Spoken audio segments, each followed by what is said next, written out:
listen, people and peopleettes. So without any warning from Nintendo, we got this little tidbit of info about Echoes of Wisdom. And to be honest, it came in a very unconventional way. You would think Nintendo would tell us this themselves, but I guess they thought this was a better way, or maybe they didn't mean for it to happen, but they've left it up. So obviously the Nintendo ninjas are either really, really slow now, or Nintendo planned this maybe from the start.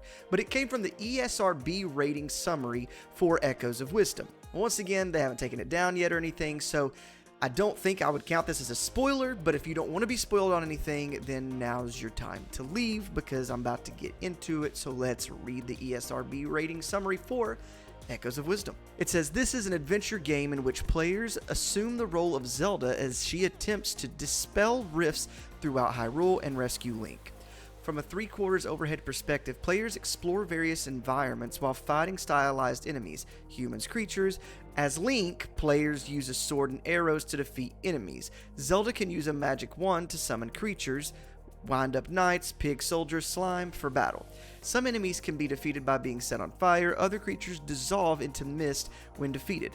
Battle sequences are somewhat frenetic, with several enemies attacking, fighting at once. So there you have it, right there. As Link, players are able to use a sword and arrows to defeat enemies. This Zelda game, which has had a playable Zelda that so many of us have wanted for a very long time, has a playable Link. Now, I don't think anyone is super disappointed about this. In fact, I think this is what most people would have guessed would have happened before Echoes of Wisdom was ever announced, that we would get a game that they played along beside each other. And also, who doesn't like our hero in green? The occasional blue. But honestly, I think that the fact that Link is playable will now have some of the spectacles of this game a little bit more interested in it than they were before.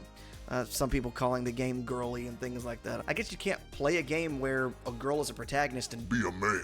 And honestly, since it was announced this way, I think that's kind of increased the interest in it as well. It's almost like we know some kind of secret, because like Nintendo wasn't the one that said it. It was this I keep messing that up, ESRB rating. I don't know, maybe that was Nintendo's intent. Maybe to kind of throw this at us a little bit different and kind of a unique way to kind of bring out a little bit more interest in this game. But now that we know this, the question is, how's it going to happen?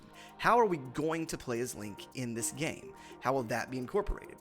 Could we play as Link in what looked like the beginning portion of the game to beat Ganon there? You know, that little cutscene that we've seen, and then we free Zelda right before we get pulled into the rifts? I guess that's possible, and that's all we get.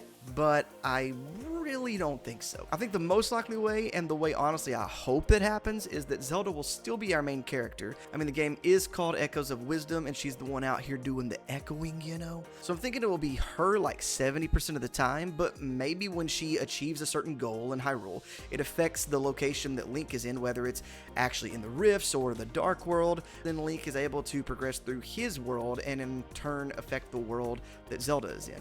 It reminds me a lot of Tears of the Kingdom, where Zelda gets the Master Sword from Link in the earlier part of the game, even though they are thousands of years apart from each other. Then Zelda figures out how to restore it, and then he gets it again fully restored in present day because of Zelda's actions in the past. This is the way that makes the most sense to me for them to interact with each other, especially since they are probably going to be in parallel worlds since he got pulled into this rift thing. I think it's even possible that we get the ability at some point in the game to switch between them at any given moment, and then you'd be able to go through one dungeon in the future and past together. I mean, they've done things like that in the past with Zelda games, where like maybe a switch wouldn't work in the present because it had like corroded or whatever, so you go back in the past whenever the switch wasn't corroded yet, you step on it, the door opens, and then you come back to the present and the door is open. I think that would be a really, really cool way for them to interact with each other and even progress through a dungeon or two. But all we know for sure for now is that Link is playable and that we can use his swords and arrows. It'd be really cool if at the end of the game we got to team up with Link and Zelda and we could switch in between them to attack Ganon in different ways.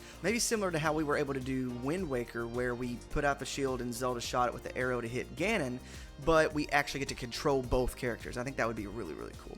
But I want to know what you guys got going through your noggins right now. Did Nintendo mean for us to find this out? And was this intentional? Was this the marketing, plan behind this? And how do you think Link is going to be playable? How do you think that'll be incorporated into the game? And how much of the game do you think he'll be playable in? I think it's going to be like a 70-30 split, maybe 75-25, like mostly Zelda, but a little bit of Link. But drop it in the comments. If you guys like Tears of the Kingdom, I played that whole game upside down. So go check that out because it was pretty cool. And thank you guys. Peace out, Girl Scouts.